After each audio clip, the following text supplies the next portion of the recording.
Evil death. अपने husband के मौत के बाद अपने दोनों बच्चों के साथ एक नए घर में शिफ्ट हो रही थी।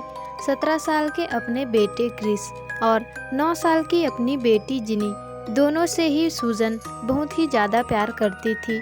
सूजन की बहन अलीना और क्रिस की फ्रेंड भी घर की शिफ्टिंग में मदद करने आई थी। पूरी दिन की मेहनत के बाद सूजन ने क्रिस और कैली को एक्स्ट्रा सामान बेसमेंट में रखकर आने को कहा और वो खुद डिनर लेने के लिए मार्केट चली गई। क्रिस और कैली ने वैसे ही किया जैसा बेकार सामान बेसमेंट में रखने के बाद जाने लगे दोनों, तो कैली का पैर किसी चीज़ से टकराया और वह जमीन पर गिर पड़ी। तभी उन्हें किसी दरवाजे के खुलने की आवाज़ आई तो नीचे देखा तो जमीन में लीवर बिना मुड़ा हुआ था। तो वो समझ गया कि कैली उस लीवर से ही टकरा गई है और उससे टकराने के बाद एक बेसमेंट का सुपीरियर दरवाज़ा खुल गया। तभी उन्होंने देखा कि बेसमेंट से भी नीचे एक और सीढ़ी जा रही है। तभी वो सीढ़ी से नीचे चले गए। नीचे एक तहखाना बना हुआ था जिसमें से बहुत ही गंदी बदबू आ रही थी। हर तरफ सिर्फ अंधेरा और गंदगी ही थी। क्रिस ने अपने फ़ोन से फ्लैश लाइट जलाई और उन्हें दिखा कि एक तहखाना के बीचों बीच एक वुडन बॉक्स रखा हुआ है और उस बॉक्स पर बहुत बड़ा ताला लगा हुआ था। वहाँ पड़ी पुरानी रॉड से वो ताला तोड़ दिया और देखा कि उसमें एक और छोटा सा बॉक्स था। कुछ वीडियो टैप्स थे और साथ ही बड़ी सी लाल रंग की बुक थी।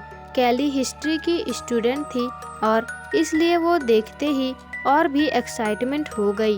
उसे लगा कि वो बुक वो छोटा सा बकेट पुरानी होगी जिस पे वो बढ़िया सा एक रिसर्च प्रोजेक्ट बना सकती है। और वो दोनों बड़े से वुडन बॉक्स को लेकर ऊपर चले गए। उस दिन जब बहुत थक गए थे और डिनर करने के बाद सब सोने चले गए, कैली भी अपने घर के लड़ रही थी।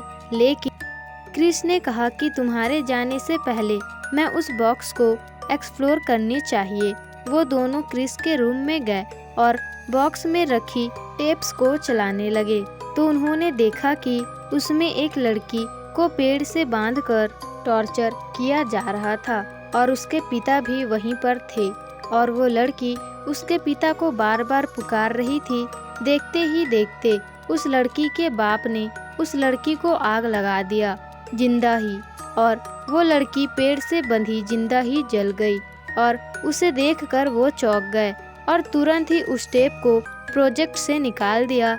जब कैली ने बुक खोला तो देखा वो बुक ह्यूमन बॉडी पार्ट्स से बनी हुई थी। और फिर जब वो लोग बुक पढ़ रहे थे तो सूजन के साथ यही दूसरे कमरे में कुछ अजीब अजीब चीजें हो रही थी। सूजन बेड पर लेटी थी तो अचानक से रूम का फर्नीचर बुरी तरह से हिलने लगा। उसके रूम का दरवाज़ा जोर जोर से बंद हो गया और खुद ही वह लॉक हो गया। देखते ही देखते सूजन का बेड जोरों जोरों से हिलने लगा और उसने खिड़की से देखा कि एक बहुत बड़ा तूफान उसके घर की ओर आ रहा था, आगे बढ़ रहा था। तभी देखते ही देखते वो तूफान पास आ गया और उसने देखा कि एक बड़ा काला साया था और उसने उसे देखा तो वो उनके अंदर समा गई। दूसरी तरफ क्रिस और कैली को आवाज़ ही नहीं सुनाई आई। बुक पढ़ते पढ़ते थके हुए क्रिस की आंख लग गई। कैली भी अपने घर के लिए निकलने लगी। जैसे ही वो सीढ़ियों से नीचे उतरी तो उसे ऐसा लगा कि उसके पीछे से कोई बहुत तेजी से निकला हो। उसने पीछे मुड़कर देखा, वहाँ कोई भी नहीं था। जैसे ही वो आगे मुड़ी तो उसने देखा कि सूजन सीढ़ियों पर रेंगती हुई चढ़ रही थी। उसकी चेहरे की सारी नस दिख रही थी और उसका चेहरा बहुत ही डरावना था। सूजन ने कैली का गला दबाकर उसे भी वहीं मार डाला। ऊपर वाले कमरे में इलियाना और जेनी सो रहे थे।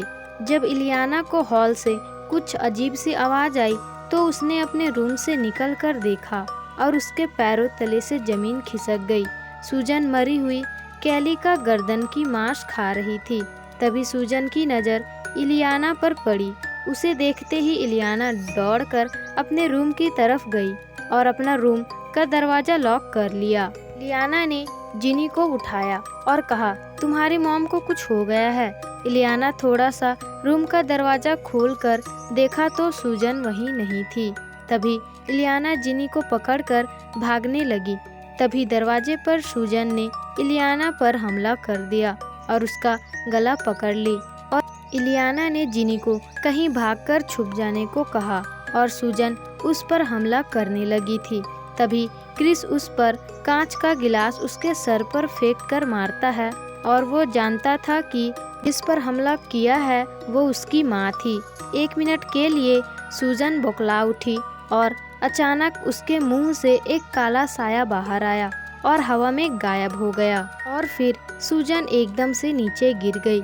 इलियाना को कुछ समझ नहीं आ रहा था कि तभी क्रिस ने उसे बॉक्स वाली सारी बात बताई और वो दोनों उस बॉक्स को जलाने की कोशिश ही कर रहे थे। तभी कुछ अचानक उस बॉक्स को जलाने की कोशिश की तो कुछ भी नहीं हुआ। वो बॉक्स जला ही नहीं, उस सामान को लेकर समुंदर में बहा आई और जब सूजन को होश आया तो वो पहले जैसे ही ठीक हो गई थी, लेकिन उसे कुछ भी याद नहीं था। अगले सुबह सूजन को कैली के मर्डर के लिए अरेस्ट कर लिया गया और इलियाना बच्चों को लेकर अपने साथ चली गई और वो लोग उस घर को छोड़ देते हैं और वहाँ से जाते हुए क्रिस ने ध्यान से देखा तो उसे वही पेड़ दिखा जिसमें वो वीडियो टैप वाली लड़की बंधी हुई थी। लेकिन क्रिस ने उस पर ध्यान न देते हुए अपनी आंटी इलियाना के साथ जाकर कार में बैठकर चले गया। कौन थी वो लड़की, क्या है उस घर का राज और वो छोटा बॉक्स और बुक में आखिर क्या था, जानने के लिए चेकआउट इविल डेथ पार्ट 2। अगर आपको हमारी वीडियो अच्छी लगी हो तो वीडियो को लाइक, शेयर, कमेंट्स और चैनल को सब्सक्राइब जरूर कीजिएगा।